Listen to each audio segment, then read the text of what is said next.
So I tend to write about vulnerability in a way that is really intense and somewhat uncomfortable, and I like it. The story I'm going to read from now is something I haven't really shown a lot of people yet.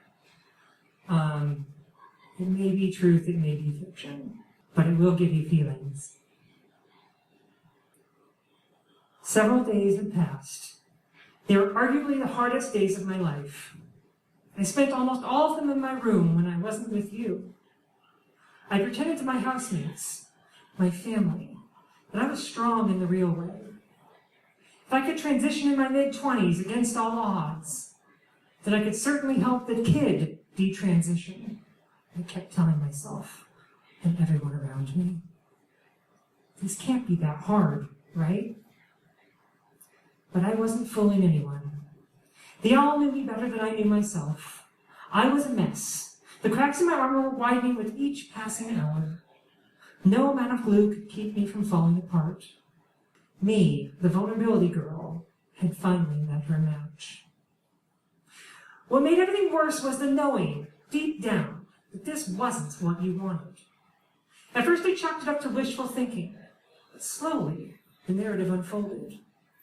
Both you and Kelsey would share little things over dinner that weren't so little at all.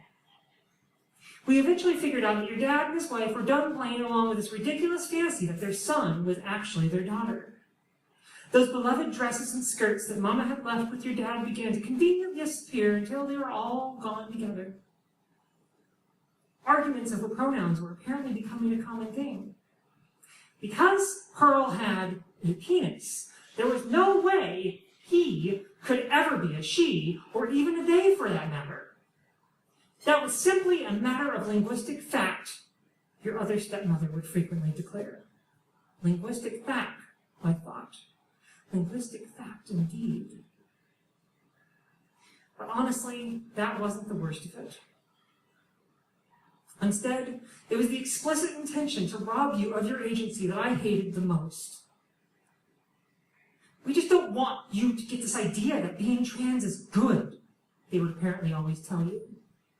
Gender is not something a child can decide before they are, at the very least, 18. You need to be a boy until you're old enough to figure it out without anyone else's external influence.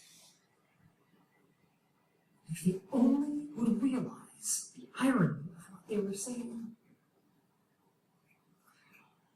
I tried to think about it from their perspective. Perhaps there was something big I'd missed over the past year, but nothing had added up.